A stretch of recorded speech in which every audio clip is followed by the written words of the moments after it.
Assalamualaikum warahmatullahi wabarakatuh.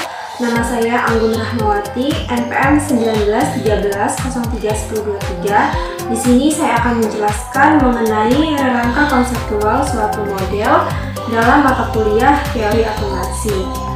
Dalam materi ini diharapkan mampu mengetahui bagaimana tujuan pelaporan keuangan, kemudian bagaimana pemakai dan kepentingannya, bagaimana teori dibalik tujuan pelaporan FASB, dan yang terakhir bagaimana karakteristik kualitatif informasi. Materi yang pertama yaitu mengetahui tujuan pelaporan keuangan.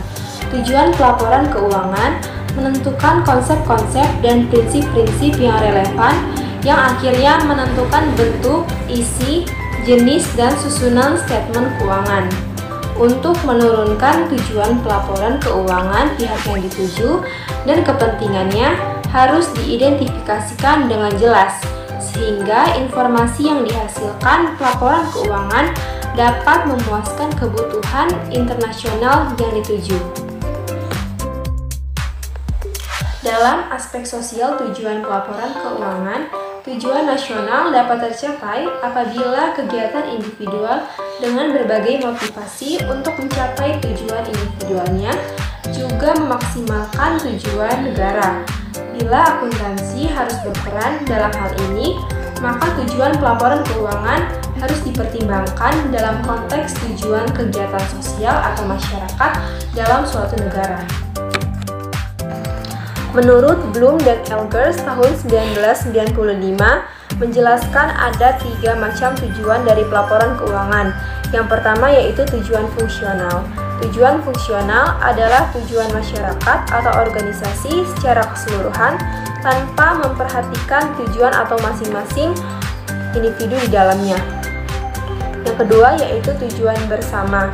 Tujuan bersama adalah satu atau beberapa tujuan individual yang sama dengan tujuan individual lainnya. Tujuan bersama ditentukan dengan mengidentifikasikan dahulu tujuan-tujuan individual.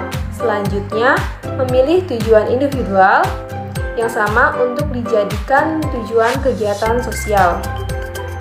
Kemudian, yang ketiga yaitu tujuan kelompok dominan. Dalam tujuan ini, keputusan yang akan diambil adalah tujuan dari kelompok yang dominan.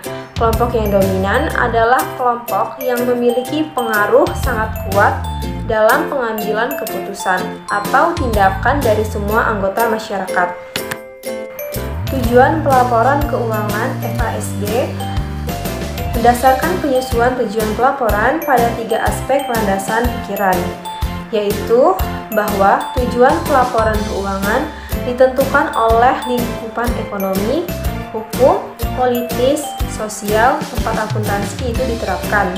Yang kedua, tujuan pelaporan dipengaruhi oleh karakteristik dan keterbatasan informasi yang dapat disampaikan melalui mekanisme pelaporan keuangan. Kemudian, yang ketiga, tujuan pelaporan memerlukan suatu fokus untuk menghindari terlalu umumnya informasi akibat terlalu banyaknya pihak yang ingin dipenuhi kebutuhan informasinya.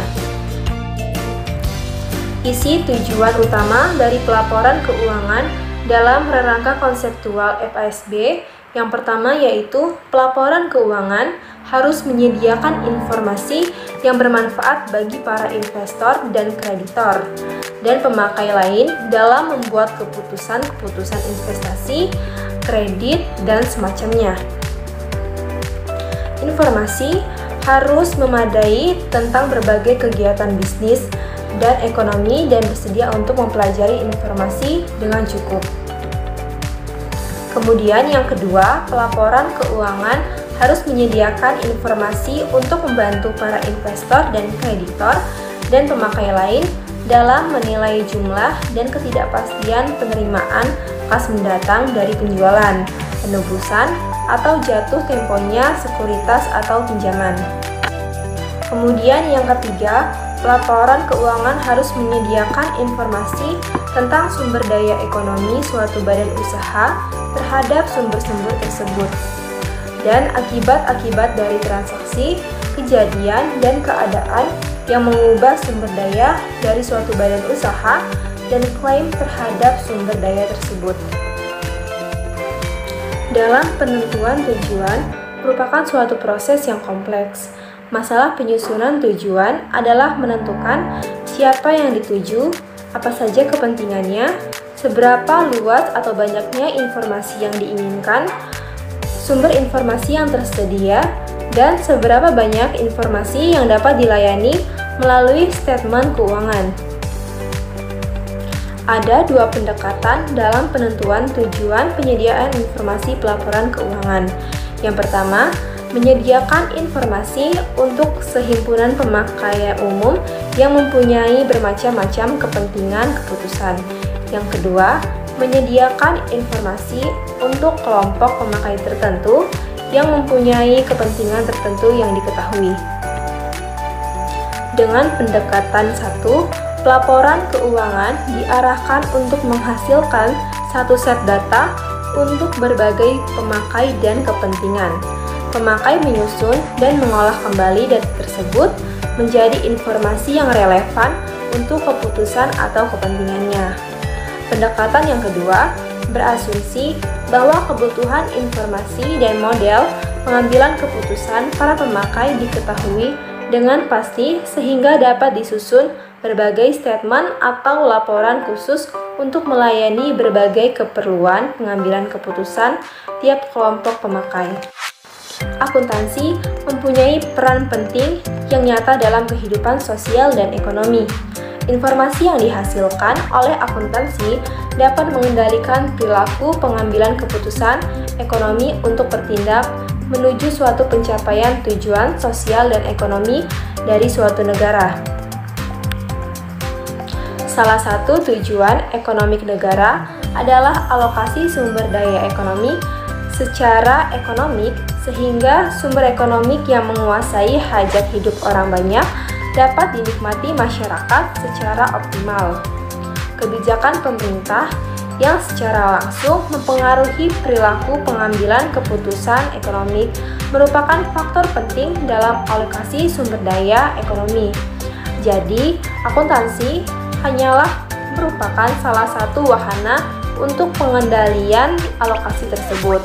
Karena itu, tujuan pelaporan keuangan dalam suatu negara harus direkayasa dengan cermat dan penuh kesadaran akan tujuan ekonomi masyarakat. Kemudian ada karakteristik kualitatif informasi. Yang pertama yaitu ada nilai informasi. Mengatakan bahwa informasi harus bermanfaat bagi para pemakai, sama saja dengan mengatakan bahwa informasi harus mempunyai nilai. Informasi dapat dikatakan mempunyai nilai apabila informasi tersebut memenuhi syarat-syarat sebagai berikut.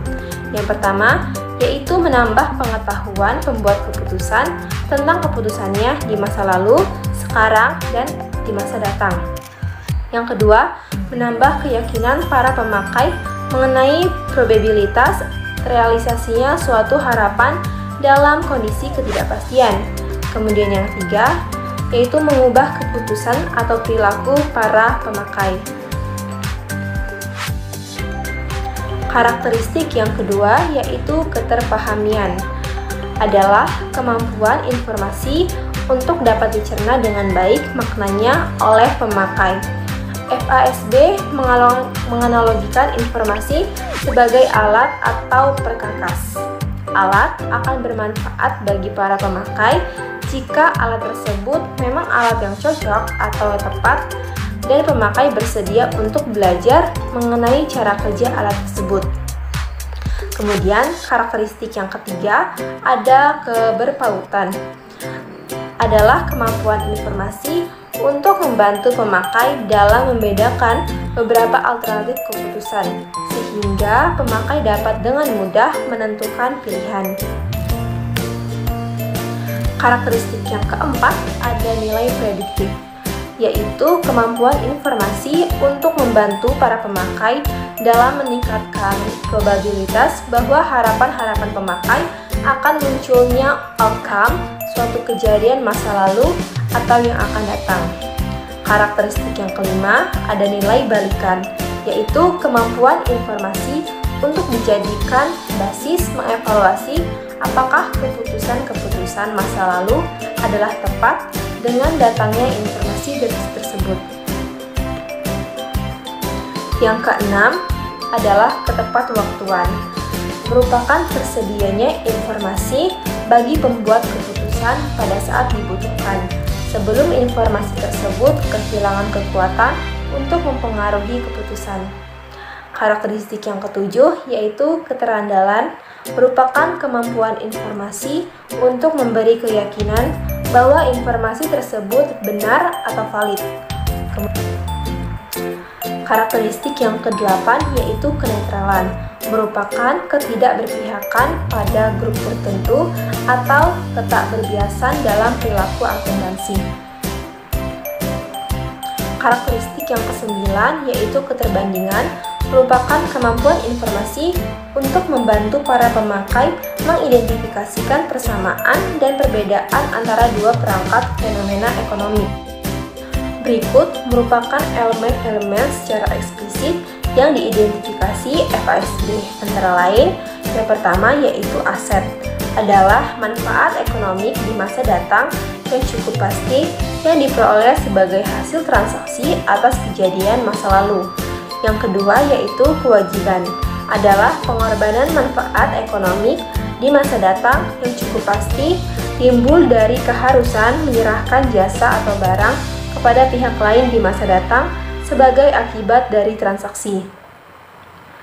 Yang ketiga, ekuitas atau aset bersih merupakan hak residual terhadap aset suatu badan yang masih tersisa setelah mengurangi aset dengan kewajibannya. Dalam suatu badan usaha, ekuitas adalah hal pemilikan. Kemudian ada pendapatan, merupakan aliran masuk aset atau kenaikan aset lainnya pada suatu badan atau pelunasan kewajiban pada badan tersebut dari penyerahan barang. Kemudian laba komprehensif adalah perubahan dalam ekuitas suatu usaha selama suatu periode yang berasal dari transaksi dan kejadian lain dan kondisi dari sumber-sumber non-pemilik. Kemudian ada untung, merupakan kenaikan dalam ekuitas yang berasal dari transaksi suatu badan. Dan yang terakhir adalah rugi, yaitu penurunan dalam ekuitas yang berasal dari transaksi suatu badan. Nah, itu tadi materi yang dapat saya sampaikan. Semoga bermanfaat. Wassalamualaikum warahmatullahi wabarakatuh.